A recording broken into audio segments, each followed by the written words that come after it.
isi niwo mubumbe ucumbikiye ibinyabuzima mu mibumbe yose igaragiye izuba. Ni umubumbe wakunze guhura n'ibiza byinshi. Ikintu cyose cyerekeza mu cyerekezo isi irimo kiba gishobora kuyigonga mu buryo bworoshye cyane. N'ubu tuvugana hari ibigendajuru biri hejuru y'isi kandi isaha n'isaha bishobora kuyigonga. Igikorwa cyagereranywa n'uko ibibunda byose bya rutura isi ifite byayirasira icyarimwe. Uruhande urwo ari rwo rwose ibi byabaho byaba ari bibi cyane kandi bikagira ingaruka zikomeye kurusha iraswa rya Nagasaki na Hiroshima mu Buyapani muri Kanama mu 1945. Abahanga bavuga ko ibi byose bibaye abantu nibibegereye byakwirakwira isanzure bikagarukira hatazwi. Abamenyi b'ikirere ndetse n'abahanga mu by'ubumenyi bw'isi barakomeza kwinangira mu gutangaza ko ibyago bigaragara nk'ibyerekeje ku isi byabananiye kubihagarika cyangwa se kubiyobya. Gusa barasiganwa n'iminota n'amasaha mu gutangira no kuyobya ibibuye n'ibindi bigendajuru bitahwemye kuvugwa ko bigenda bidusatira. Nta muntu n'umwe uzi niba hari igisubizo, cyane ko inkomoko y'ibi byose itavugwaho rumwe. Abamenyi mu bya siyanse bavuga inkomoko ihabanye cyane n'ibyo twigishwa mu iyobokamana. Mbahaye ikaze mu kiganiro Sobanukirwa. Ndi Ismael mwanafunzi.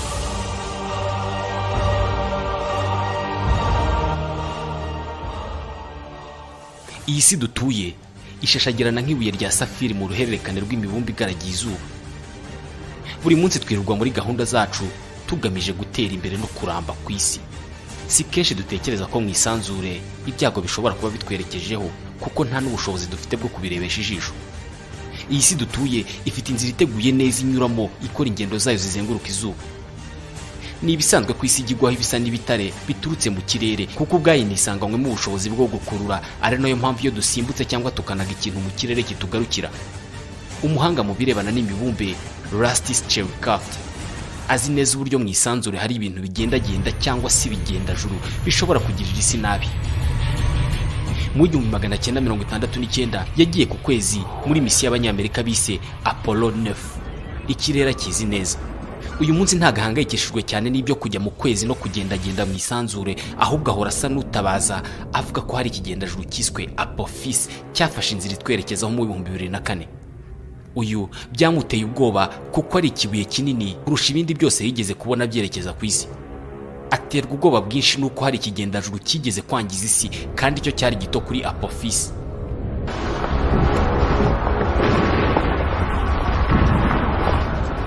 Turi ku itariki ya 30 Kamena mu 1969. Saa 1:15 za mu gitondo. Ikintu kingana na 1/3 cy'ikibuga cy'umupira w'amaguru cyaturutse mu isanzure gisanga isi. Ku muvuduko urenga ibirometero 54,000 ku isaha, iki kintu cyagendaga gisiga umuriro n'umwotsi nyuma yacyo. Mu minota mike ikibumbe cy'umuriro cyagaragaye mu kirere cyacu. Iki gisa n'ikibuye cyashwanyukiye hejuru y'ishyamba rya Tunguska muri Siberia mu Burusiya. Kugeza ubu niryo turika rikomeye ryabayeho mu mateka y'ikiremwa muntu. Iri turika ryateje ubushyuhe bwatwitse miliyoni 80 z'ibiti ku buso burenga 1,500 bw'ibirometero kare. Kubw'amahirwe nta wapfuye kuko hari ahantu hadatuwe. Neil deGrasse Tyson akorera ikigo cy'Abanyamerika gikusanya amakuru arebana n'ubumenyi bw'isi. Iki kigendajuru kiza kugwa amasaha make nyuma ntabwo kiba cyaraguye muri Siberia, ahubwo cyari kugwa mu Burayi, kandi iyo gishwanyagurikira hejuru y'umujyi amamiliyoni y'abantu yari gupfa mu masegonda make. Kugeza ubu abashakashatsi ntibavuga rumwe kuri icyo kintu kuko kitakoze ku butaka, ahubwo cyashwanyukiye ku birometero 8 hejuru ya Siberia. Hari abahanga bavuga ko gishobora kuba cyaraturikijwe n'akabumbe gato cyangwa se ibyo bita asteroid. Iturika ryabereye hejuru ya Siberia ryapimaga megatoni 15,000 mu bipimo bya TNT. Iri turika rikubye inshuro 1000 irya Hiroshima na Nagasaki. Abashakashatsi bise mwene ibibuye n'ibindi bintu bitazwi NEO, Near Earth Objects, ni ukuvuga ibintu bigendagenda hafi y'isi dutuye. Mu mazina yabyo nyakuri byitwa asteroid, hakaba n'ibyitwa comet. Bavuga ko ari ibibuye biba byaragiye bivukira mu iremwa ry'imibumbe igaragiye izuba. Ibibuye byitwa comet byirirwa bizerera hafi y'igice cyiswe umukandara wa Kuiper uherereye inyuma y'umubumbe wa Neptune. asteroide zo zerera muri zone iri hagati y'umubumbe wa Jupiter na Mars, ariko siko bihora buri gihe kuko rimwe na rimwe zidakurikiza iyo nzira ahubwo zikerekeza ku isi. Aha abahanga mu by'ubumenyi bw'ikirere bahita batangira guhangayika, ariko natwe tubimenye neza twahangayika. Uku gukata gushobora guterwa n'uko mu rugendo rw'izi asteroide cyangwa se utu tubumbe duto twibibuye dushobora gukubitana hagati yatwo hakabaho guta inzira. Ubusanzwe isi yacu ifite ibice cyangwa se ibyo bita amakushe mu gifaransa biyirinze, ariko ntibibuza ko ikintu kinini nk'ikibuye gishobora kuyisekura ikajegera. Umuhanga Neil deGrasse Tyson nawe arabyemeza. Si vous vous intéressez au cosmos et plus niba ujya ushishikazwa cyane ibyerekeye ikirere by'umwihariko ibintu bishobora kugonga isi, ibibuye bya asteroide ntabwo ari byo gusuzugura, ahubwo biteye ubwoba. Byigeze kugonga isi kandi bizongera biyigonge. c'est déjà arrivé et cela arrivera encore. Hashize imyaka miliyoni 65 ikintu kingana n'urusisiro cyahanutse mu isanzure gishwanyukira mu muhora wa Yucatan. Uyu munsi ni mu mujyi wa Chicxulub muri Mexique. Cyaturikiye ku gipimo cya miliyoni 100 za megatone mu bipimo bya TNT. Mu kwisekura ku butaka isi yahise icura umwijima kuko iki kibuye cyazamuye amamiliyari y'ibice by'amabuye n'umukungugu mu kirere bipfukura umuriro rw'izuba ndetse n'ikindi kintu cyose gishobora kugaragara ku isi. Iri turika ryaje no kwangiza ibimera byinshi cyane ngo ryaba ryo ryateje izimira ry'inyamaswa za dinosaur. Gusa nanone bakavuga ko iri turika ryaba ryaratumye havuka ubundi bwoko bw'ibinyabuzima bigendera ku maguru abiri bizwi nka primate, ari nazo dukomokaho. Ni ukuvuga ko niba iba ari ukuri, iryo turika ryaba ryo nkomoko y'umuntu, ariko nanone ikavuga ko iturika nk'iri ryazashyira iherezo ku buzima bwacu, wenda hakazaba ibindi binyabuzima bivuga.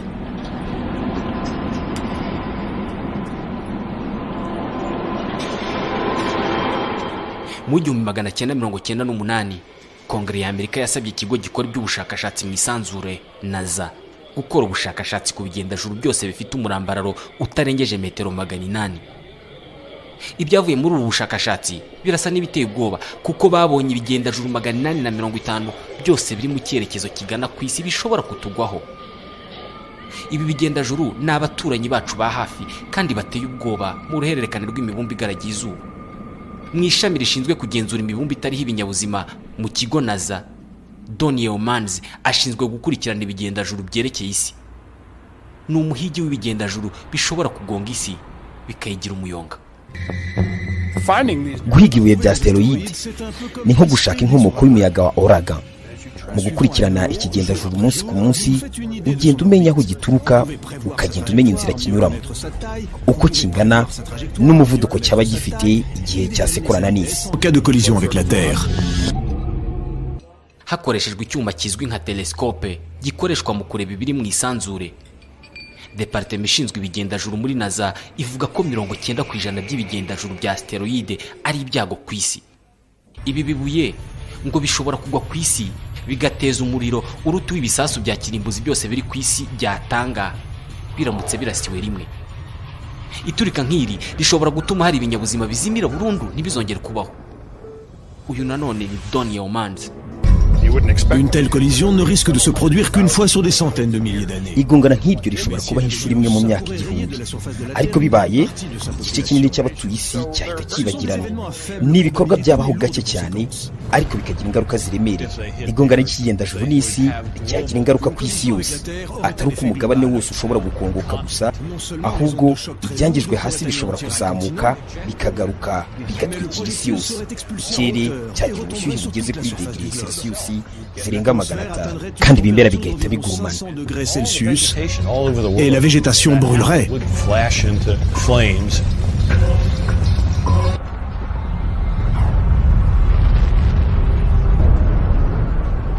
Kongere ya Amerika yanasabye NASA gukora ubushakashatsi ku bigendajuru byose byegereye isi bifite umurambararo wa metero 150. Ikintu kingana gutya kiba gishobora gushwanyuza umujyi muto.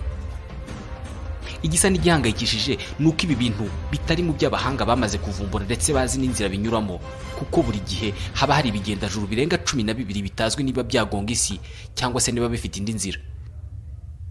umuhanga mu by'ikirere Rusty Chilcott we yagiye kure cyane mu kurwanya icyahungabanya abaturage. Yasabye Kongere ya Amerika gushyiraho ishami ry'abahanga rishinzwe kurinda abaturage ibyago nk'ibyo bishobora guterwa n'ibigendajuru. Aujourd'hui, nous disposons de la technologie. uyu munsi dufite ikoranabuhanga rihagije rishobora gukumira ibigendajuru kugongana n'isi. Ubu dushobora kugira icyo duhindura ku nzira y'uruhererekane rw'imibumbe igaragiye izuba mu rwego rwo gushaka uko tubaho. Gusa ikibazo gihari ni ukumenya niba tuzabishobora cyangwa niba natwe tuzarangira nka za dinezori. We are the dinosaurs.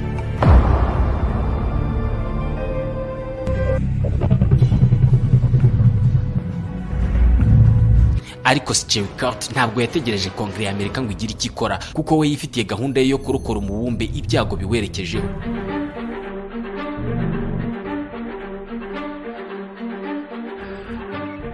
Biragoye gupfa kwizera ko isi dutuye imaze imyaka irenga miliyari 4.5, kuko kuva yabaho yabaye mu bizazane byinshi. Yakunze guhangana n'amasteroide yagiye yinjirira mu nzira, kandi mu myaka iri imbere isi ishobora kuzatsindwa. Bwana Chilcott yafashe umwanzuro wo kurwana urugamba rwo kurinda isi nyuma y'uko atewe ubwoba n'ikigendajuru cyagaragaye mu 2004 cyiswe MN4 ariko kizwi nka Apophis. Ni ikibuye kirimo imyenge ifite umurambararo wa metero 220 umwe. Iki kibuye cyagaragaye nk'igitumbiriye isi mu 2004. Biteganijwe ko kizongera kwerekeza mu nzira y'isi yacu kuwa gatanu ku itariki ya 13 z'ukwa kane mu 2029.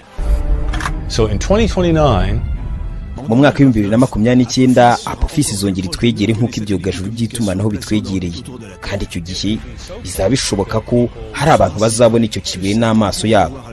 Ntibazakenera jimeri kuko intera hagati yacyo natwe izaba ari nto cyane. Faible entre lui et nous. that asteroid is going to come.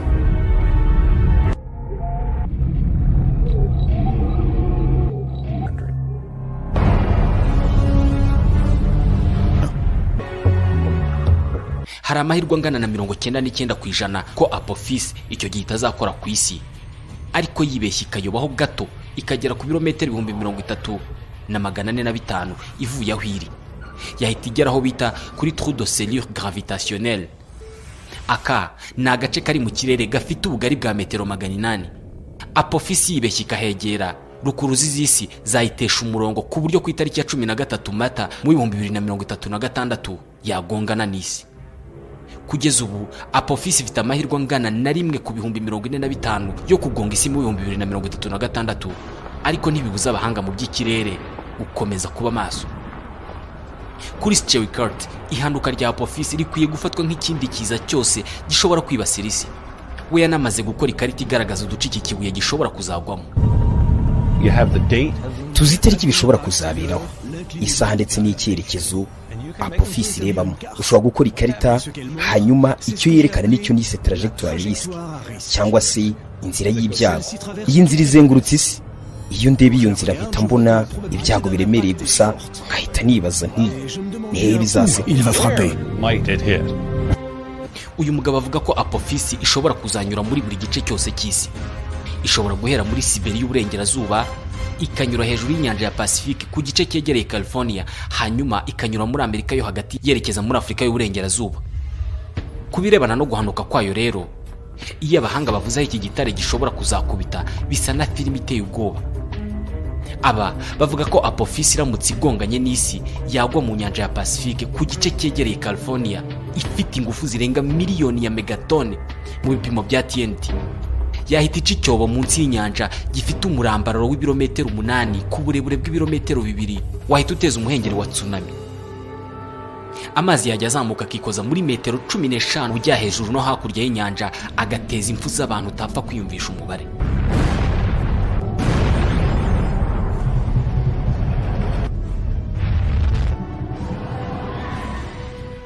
Abahanga bakora ijoro n'amanywa mu rwego rwo kuburira abantu kuri icyo cyago kije kitugana.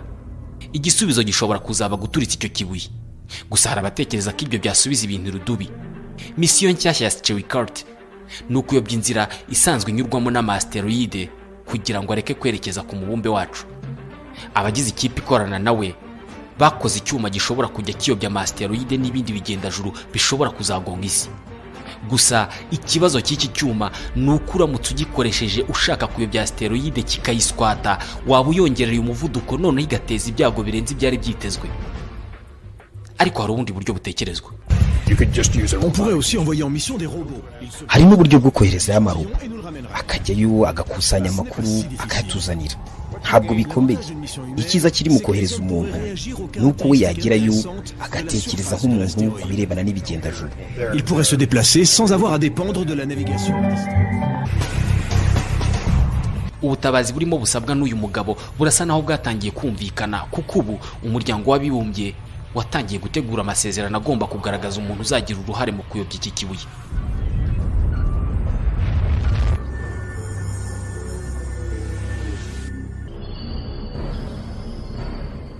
Ibigendajuru bya asteroide na komete ntago ari byo byago byibasiye isanzure gusa. Hari ibiba ku isi byinshi bisa n'amayobera utamenya ikibyihishe inyuma. Mu isanzure rya kure hari ibyago by'isi bisa n'ibiri ku kazi kandi bishobora gushyira iherezo kuri uyu mubumbe dutuye.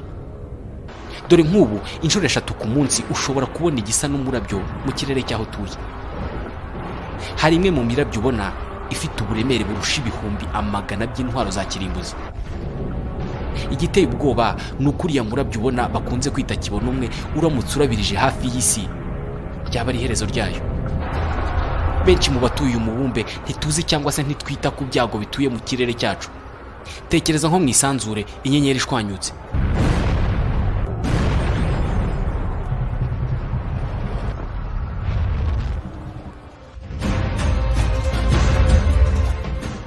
Ryaba ryo turika rya kabiri ribayeho mu mateka y'isi nyuma y'iryigeze kubaho rigatuma havuka iyi migabane, iryo bise Big Bang.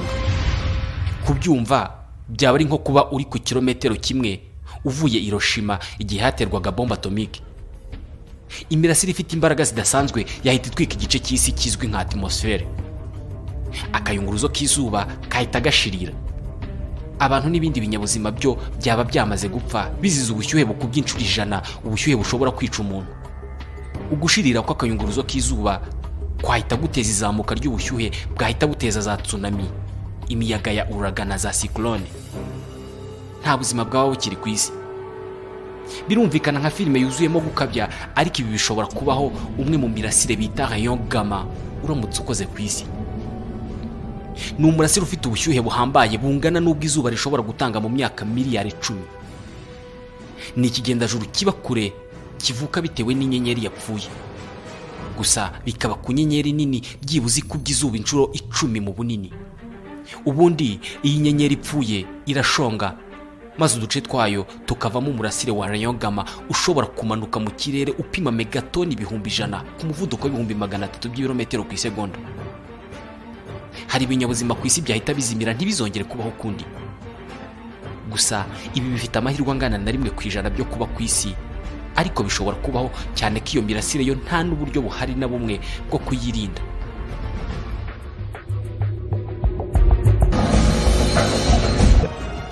Birashoboka ko iherezo ry'umubumbe wacu rishobora kuzaturuka ku kintu gisanzwe kiduha ubuzima. Byose bifite amahirwe make yo kubaho, ariko ibyiza nuko hubahirizwa ibisabwa n'abahanga mu by'ubumenyi bw'ikirere. Gusa igisa n'igihangayikishije muri ibi nuko ibyago byinshi bitumbiriye isi bitakozwe na muntu nubwo agerageza kubirwanya. Ikitugora kwiyumvisha ni ukumenya neza niba ibi byose ari byo bizabaho. Ikiriho nuko ibyago byo mu isanzure bibaho. Bimwe bishobora kutugera hejo mu myaka ya kera cyangwa se mu kanya kari buze. Ukuri ni kumwe. Hari ikintu kizashyira akadomo kuri uyu mubumbe, ndetse byanashoboka ko n'isanzure rizarangira. Ni ikibazo cy'igihe gusa. Mu mwaka wa 2024 abantu ba mbere bazatangira kwerekeza ku mubumbe wa Mars kwiturirayo. Umushinga wiswe Mars One wazanye iki gitekerezo cyo kujyana abantu gutura kuri uyu mubumbe witwa umutuku. Abagera ku 200,000 bamaze kwiyandikisha bashaka kugenda bakava kuri iyi si ubutazagaruka. Hari igihe biba ngombwa kwibwira ko ubuzima bwacu ku isi bworoshye cyane kandi ko tutazaba hano iteka ryose. Hashobora kuba hari icyizere, ariko mu kwitegerezaho ibintu bigana, isanzure rizagira iherezo. Bashimiye cyane kuba mwabanye nanjye mu kiganiro Red Blue JD.